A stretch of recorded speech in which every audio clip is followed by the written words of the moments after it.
오늘 말씀 제목은 여호와 이레입니다. 우리가 인생에 있어서 요령이 있다면 지금 벌어지고 있는 상황에 대해서 질문을 잘 하는 데 있을 때가 많이 있습니다. 질문을 정확하게 잘 하게 되면 문제 해결은 거의 반 이상 되었다, 그런 말도 하게 됩니다. 학교에서 교수님한테 학생이 손을 들고 질문을 할 때가 있는데, 교수님이 기대한 질문을 하게 되면 그거 참 좋은 질문이다, good question, 그렇게 칭찬을 받죠. 그런데 교수님이 전혀 예상하지 못했던 질문을 할 때 뭐라고 하나 하면은, 야, 그거 100만 불짜리 질문이다, $1 million question. 그 얘기는 그 답변이 참 곤란하다, 그 얘기예요. 전혀 예상치 않던 질문이 나올 때 그런 대답을 하게 되는데, 그런 질문을 성경에서는 종종 발견을 하지만 우리 신자한테서 그런 100만 불짜리 질문이 있다면 그것은 희생당하기 전에 아들 이삭이 아비한테 한 질문이에요. 그것이 창세기 22장 7절에 나오는 거죠. 이삭이 그 아버지 아브라함에게 말하여 이르되, 내 아버지요 하니 그가 이르되, 내 아들아 내가 여기 있노라. 이삭이 이르되, 불과 나무는 있거니와 번제할 어린 양은 어디 있나이까? 이 질문을 들을 때 아비된 아브라함이 기가 막혔을 것 같아요. 답변이 도무지 안 나올 것 같은데, 그래도 아까 그 교수님이 그 어려운 질문을 답변을 해낼 때마다 그 교수님은 존경을 받듯이 이 질문을 들었을 때에 이 기가 막힌 질문 가운데에서 여기 모든 현실이 다 녹아 있잖아요. 아브라함이 그 다음에 대답을 했을 때에 그 시간적인 차이가 얼마나 될지는 성경은 침묵하고 있지만, 제 생각에는 불과 몇 초 안 걸렸을 것 같아요. 그 8절에 나오죠. 아브라함이 이르되, 내 아들아 번제할 어린 양은 하나님이 자기를 위하여 친히 준비하시리라 하고 두 사람이 함께 나아가니라. 이것이 바로 우리에게 주신 대답이에요. 하나님이 어떠한 상황에서도, 아무리 다급한 상황에서도 하나님이 반드시 예비하신 게 있다. 이 대답 하나 때문에 우리가 지금 살 수 있어요. 우리 신자가 살 수 있는 근거는 여기에 있어요. 교회가 살 수 있는 오직 생명되는 생명줄기와 같은 대답, 말하자면 100만 불짜리 질문에 대한 1000만 불도 아니고 억만 불짜리 대답이 여기에 주어지므로 우리 신자는 오늘도 이 대답을 세상에 대해서 하는 거예요. 세상이 질문할 때에 어떠한 어려운 질문도 우리는 해낼 수 있는 것은 세상을 향해서 하나님께서 여호와 이레 예비하셨다. 이미 내가 지금 안 보일 뿐이지만 내가 장차 믿음으로 설 때에 반드시 그것이 보이리라. 그래서 그 질문은 종종 우리 인생의 질문은 결국은 교회의 질문은 구원의 질문이에요. 과연 이 상황에서도 구원의 길이 있느냐? 우리가 잘 아는 성경 다음으로 잘 팔린다는 책인 철로 역정, 거기에 그 이야기의 시작은 주인공 크리스찬이 멸망의 도시에서 탈출하는 데부터 시작을 합니다. 여러분, 구원은 지금 살고 있는 것보다 조금 낫게 되는 것이 구원이 아니에요. 지금 내가 가고 있는 것이 멸망당한다는 사실을 내가 자각을 한 때부터 구원이 시작이 돼요. 신앙은 그런 거예요. 도무지 이것은 이 상황에서는 내가 죽을 수밖에 없다. 나는 죽을 목숨이다 했을 때에 주시는 것이 있는데, 이것을 아마도 존 버녀는 이사야서 19장 18절에서 이 이야기의 모티브를 꺼냈는지도 모르겠어요. 그날의 애굽 땅에 가나안 방언을 말하며 만군의 여호와를 가리켜 맹세하는 5 성읍이 있을 것이며 그 중 하나를 멸망의 성읍이라 칭하리라. 신학자들은 도저히 왜 다른 좋은 표현 놔두고 애굽 땅은 세상이고 세상 가운데서 구원받는 5 성읍을 이야기하면서 왜 그 중에 한 성읍의 이름을 갖다가 그렇게 끔찍한 이름인 멸망의 성읍이라 이사야는 이야기했을까? 거기에 구원이 있으므로. 내가 멸망당할 성읍삼이라는 사실을 인정하지 않으면 그 다음에 구원의 길이 열리지 않기에 이사야는 이렇게 썼고, 그것은 우리한테 고스란히 소망이 되는 거예요. 여호와 이레 하나님은 지금 멸망당할 상황이지만 반드시 구원의 길을 예비해 놓으셨어요. 우리가 믿음만 있으면 그 구원의 길, 예수님이 열어놓으신 그 길을 이 이야기의 주인공처럼 우리도 지금 걸어가는 거예요. 하지만 성경은 분명히 얘기해요. 지금 대충 잘 사는데 조금 더 잘 살면 되지 아니에요. 그 성을 나와야 돼요. 그래야만 가나안 방언을 할 수 있어요. 칼 바르트는 가나안 방언을 믿음이라 이야기했어요. 믿음, 아무나 하는 거 아니에요. 그런 5 성읍, 그것이 세상에 생기는 것, 고스란히 5 성읍은 우리의 교회가 되는 것입니다. 오늘 본문 말씀인 역대하 2장 17절에서 3장 2절까지인데, 지난주에 한번 얘기했듯이 역대기라는 책은 열왕기하고 그 줄거리는 비슷하지만 그 얘기하는 투가 정반대예요. 열왕기에서는 말하자면 멸망으로 가는 길에 대해서 중점적으로 이야기를 해요. 그래서 천하의 솔로몬 왕도 비판적으로 이야기하는 것이 열왕기에 비해서 역대기는 반대예요. 역대기는 잘못한 걸 지적하는 것이 아니라 이제 기도로 다시 하나님께 메어 달리면 어떻게 되는지, 구원이 어떻게 이르는지에 대해서 집중적으로 이야기를 하므로 교회에 소망을 주는 책이 역대기이기 때문에 우리는 열왕기하고 역대기를 같이 봐야 돼요.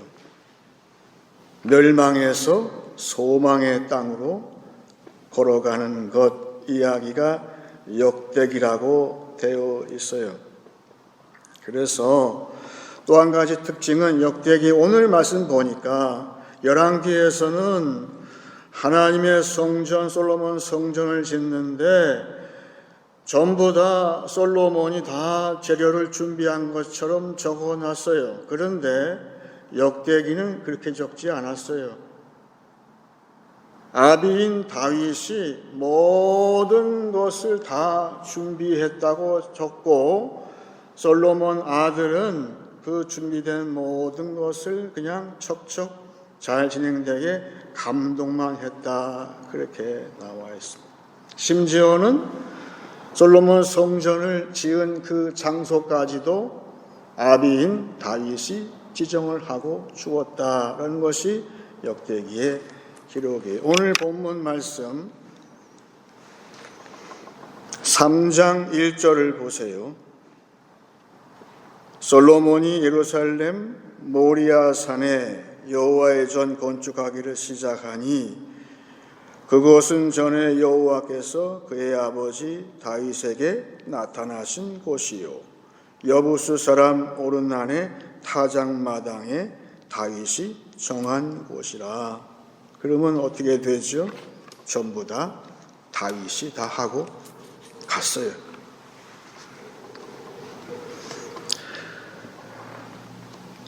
그래서 이제 솔로몬이 할 일은 모든 것이 다 하나님께서 준비해 주셨으므로 이제 공사만 하면 된다는 거예요. 모든 것이 여호와 이레 하나님으로부터 나온다는 사실을 아들아 네가 믿기를 원한다. 네가 이것저것 준비하고 더 많이 쌓고 아니라는 거예요. 하나님이 이제 모든 것을 이미 은혜로 준비해 놓으셨으므로 그 신앙을 항상 너 죽을 때까지 그 신앙 여호와 이레 신앙을 간직하면 모든 것이 형통하리라. 그래서 제가 연결을 해보는 거죠. 그러면 솔로몬처럼 우리 마음에 여호와 이레 신앙이 있기 위해서는 다윗의 유언대로 일천번제를 해라. 기도뿐이 없어요. 일천번제는 우리의 사도 바울이 이야기한 것처럼 쉬지 말고 기도하라. 끝까지 끈질기게 이루어질 때까지 기도의 모든 것을 다 걸어라. 그러면 그 기도의 순간, 마지막 순간에 하나님께서 이 모든 환난에서 이 모든 멸망 가운데서도 하나님이 예비하신 구원의 길이 주어졌다는 사실을 내가 안다는 거예요. 이미 다 주어졌어요. 우리가 모를 뿐이에요. 그 수풀에 걸려있던 순양이 거기 있었는지도 몰라요. 근데 믿음의 눈으로 안 보이니까, 믿음이 없으니까. 근데 우리가 기도하고 또 기도하고 처음에는 안 보이던 것이 이제 보인다. 다 준비해 놓으셨네. 살았다. 솔로몬이 그렇게 살았으면 얼마나 좋았겠어요. 교회가 일천번제와 여호와 이레 신앙으로 끝까지 산다면 얼마나 좋을지 모르는 것이죠. 우리에게 그걸 말씀하고 있어요. 그 유명한 전설인데 아마 이것이 거의 사실인 거라고 유대민족은 믿는다고 그래요. 이 솔로몬 성전을 지을 때 요사이 현대에도 최신 공법의 하나인 그 프리팹이라는 게 있잖아요. 프리팹. 미리 조립, 모든 자료를 다 공장에서 멀리서 원거리에서 다 만들어 놓은 다음에 운반만 해서 현장에서는 조립만 하는 걸 그렇게 얘기하는데, 그런데 놀랍게도 솔로몬 성전이 그런 공법으로 지었다는 거예요. 그러니까 채석장에서 모든 돌들을 다 캐내서 깎아가지고 준비를 해서 하나하나 다 현장 이 모리아산으로 다 보냈다는 거예요. 그래서 현장의 감독이 보니까 돌들이 착착 들어와요. 그래서 이제 쌓아놓고선 시작하려고 보니까 정작 그 성전의 이 정초석이라 할 수 있는 이 모퉁이 돌이 없는 거예요. 근데 보니까 그 전에 어떤 일이 발생했나 하면 어느 날 큰 돌이 하나 들어왔는데 모양이 볼품이 없어요. 이 돌을 깎다만 것처럼 울퉁불퉁했다는 거예요. 돌만 크지. 그래서 인부들이 이건 뭐야? 이거 아마 채석장에서 돌을 캐서 다듬다가 남은 게 들어온 모양이다 하고선 이게 제쳐놨다고 그래요. 그런 사이에 다른 돌이 다 들어오는 가운데에서 이게 걸추작되니까 인부들이 그거를 언덕 위로 굴려버렸다는 거예요. 그래가지고 기드론 그 골짜기에 굴러갔어요. 나중에 이 모퉁이 돌이 없으니까 현장에다가 전화가 없던 시절이니까 연락을 또 가서 하니까 무슨 얘기예요? 벌써 보냈는데 연락이 왔어요. 알고 보니까 그 언덕 밑에 굴러떨어진 돌이 그거를 또 애써가지고 끄집어 올려가지고는 다 설치를 하니까 딱 맞는 거예요.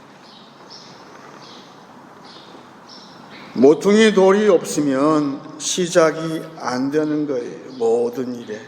솔로몬이 할 일은 모든 것이 다 여호와 일에 준비가 됐어요. 교회도 모든 것이 다 준비가 다 돼 있어요. 그런데 어떤 걸 먼저 하냐 이게. 그걸 모르는 거예요.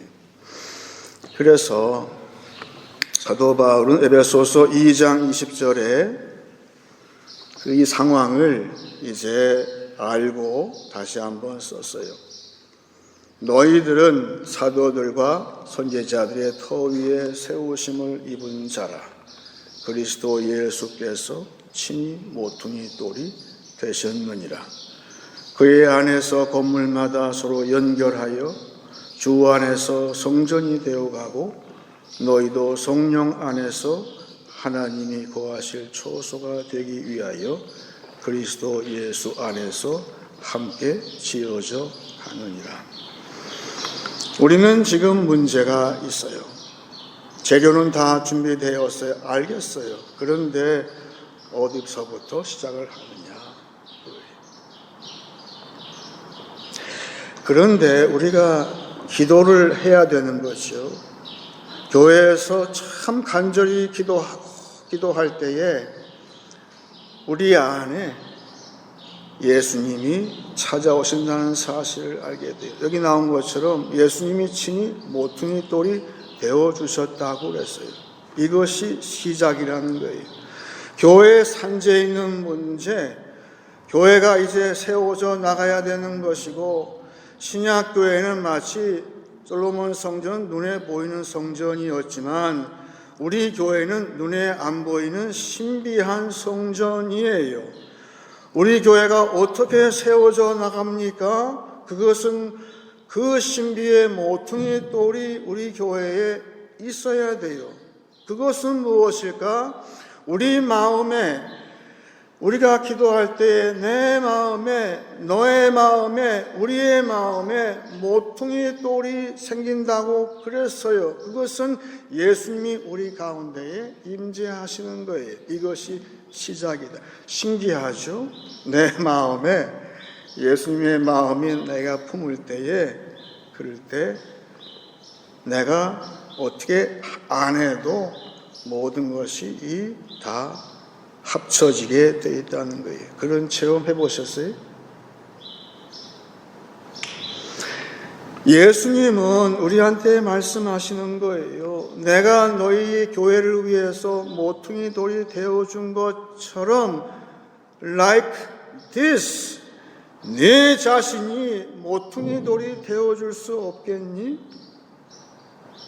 네가 모퉁이 돌이 되어준다면 모든 문제가 다 하나가 돼서 연결돼서 성령께서 감독을 쉽게 하실 수 있을 텐데, 성령이 근심만 하시지 그것이 하나가 되지 못하고 있구나, 그렇게 말씀하고 있는데, 오늘 본문을 보니까 왜 모퉁이 돌이 필요할까? 모퉁이 돌은 솔로몬의 마음에 찾아와야 돼요. 먼저는 오늘 본문 2장 17절입니다. 전에 솔로몬의 아버지 다윗이 이스라엘 땅에 사는 이방 사람들을 조사하였더니 이제 솔로몬이 다시 조사함에 모두 15만 3,600명이라. 그 중에서 7만 명은 짐꾼이 되게 하였고 8만 명은 산에서 벌목하게 하였고 3,600명은 감독으로 삼아 백성들에게 일을 시키게 하였더라. 여러분, 솔로몬 성전, 다윗 성전은 히브리 사람만 일한 게 아니라는 사실을 우린 잘 알아야 됩니다. 그 뜻은 모든 방언이 다른 이방 민족이 전부 다 총동원되었어요. 왜? 내 집은 만민이 기도하는 집이 되어야 되기 때문에 그래요. 그런데 그러기 위해서는 먼저 모퉁이 돌이 우리 마음에 찾아와야 돼요. 예수님의 마음이 우리 교회에 찾아와야 돼요. 어떻게 할 수 있나요? 예수님이 우리 교회에 찾아오신 그 증거를 어떻게 알 수 있나요? 희한하게 모든 것이 사분오열되었던 교회가 딱 한마음 될 때, 드디어 예수님께서 찾아오셨다. 이제 문제 없다. 이제부터는 성령께서 역사하셔서 모든 사역과 하나님의 일을 이제 척척척척 해 나가시리라. 그런 자신감이 생기는 것이죠. 카나다의 시골 교회에 목사님이 있었는데 쉬는 날 집에 뒤뜰에 이제 봄이 돼가지고 장미 덩쿨을 이제 올리기 위해서 이 나무로 된 이 막대기를 꽂아가지고 엮어서 격자 모양의 그걸 영어로 트렐리스라고 하는데 그거를 만들고 있었어요. 이 목사님이 지나가던 동네 개구장이가 가지 않고 목사님이 어떻게 일하는지 많이 지켜보고 안 가고 있는 거예요. 목사님이 한참 있다가 너 이거 어떻게 만드는지 배우려고 그러지? 그랬더니 아니요. 자기 망치로 손등을 찍을 때 목사님은 어떻게 반응하나 궁금해서요. 여러분, 세상은 지금 우리를 그렇게 보고 있어요. 교회가 자기 발등을 찍을 때, 아플 때 교회가 어떻게 반응하는지 지금 지켜보고 있는 중이에요. 세상 사람하고 똑같이 반응한다면 교회도 별 수 없네 그럴 것이겠죠. 그런데 우리는 달라요. 아파서 밤새 뒤척이면서 괴로워하고 신음할지라도 우리에게는 기도의 은혜가 있어요. 그래서 그런 아픔 가운데, 어려움 가운데에 참 말로 할 수 없는 그 상처 가운데에서 괴로워할지라도 기도함으로 아침이 되면 새 은혜가 주어져요. 이 은혜를 주시기 위해서, 더 큰 은혜를 주시기 위해서 이것을 나한테 환난으로 주셨구나. 교회는 그렇게 합니다. 그래서 드디어 이제 그 새 은혜를 가지고 솔로몬이 공사를 착수한 이야기가 마지막 오늘 본문 2절입니다. 다 같이 보세요. 솔로몬이 왕위에 오른 지 넷째 해 둘째 달 둘째 날 건축을 시작하였더라. 세상은 이제 교회가 다시금 건축을 시작한 신비한 성전을 건축하는 것을 이제 보게 될 거예요. 오늘 말씀을 정리하겠습니다. 어떤 상황에서도 하나님의 예비하심이 있습니다. 이것이 세상을 향한 우리의 대답입니다. 환난 중에 있는 세상에서 성도의 할 말은 예수 구원하신다입니다.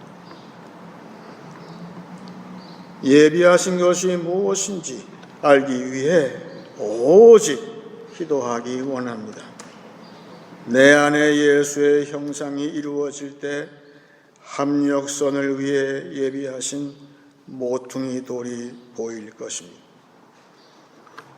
고통당한 이웃에게 여호와 이레 하나님이 예비하신 더 큰 은혜를 증거하며 사는 한 주간 되시길 축원합니다.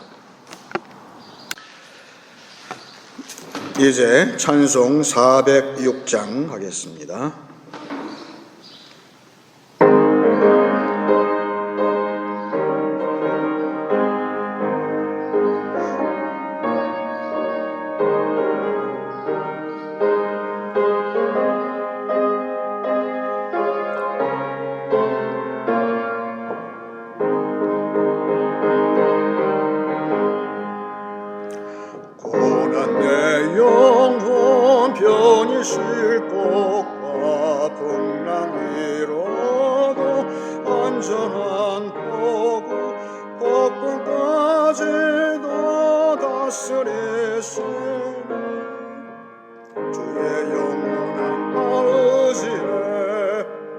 주의 영원하신 발 함께하사 항상 나를 붙드시니 어느 곳에 가든지 요동하지 않으며 주의 발을 의지함이라. 세상 친구들 나를 버려도 예수를 함께 동행함으로 주의 은혜가 충만하리니 주의 영원한 발 의지해 주의 영원하신 발 함께하사 항상 나를 붙드시니 어느 곳에 가든지 요동하지 않으며 주의 발을 의지함이라. 나의 믿음이 연약해져도 미리 예비한 힘을 주시며 위태할 때도 안보하시는 주의 영원한 발 의지해 주의 영원하신 발 함께하사 항상 나를 붙드시니 어느 곳에 가든지 요동하지 않으며 주의 발을 의지함이라. 능치 못한 것 좁게 없으니 나의 일생을 주께 맡기며 나의 모든 짐 대신 지시는 주의 영원한 발 의지해 주의 영원하신 발 함께하사 항상 나를 지켜주니 어느 곳에 가든지 요동하지 않으며 내 발을 의지함이라. 이제 기도할 때에 제가 먼저 시편 118편을 읽고 기도하기 원합니다. 여호와께서 나를 심히 경책하셨어도 죽음에는 넘기지 아니하셨도다. 내게 의의 문들을 열지어다. 내가 그리로 들어가서 여호와께 감사하리로다. 이는 여호와의 문이라. 의인들이 그리로 들어가리로다. 주께서 내게 응답하시고 나의 구원이 되셨으니 내가 주께 감사하리이다. 건축자가 버린 돌이 집 모퉁이의 머릿돌이 되었나니 이는 여호와께서 행하신 것이요 우리 눈에 기이한 바로다. 이 날은 여호와께서 정하신 것이라 이 날에 우리가 즐거워하고 기뻐하리로다. 여호와여 구하옵나니 이제 구원하소서. 여호와여 우리가 구하옵나니 이제 형통하게 하소서. 다 같이 기도하겠습니다.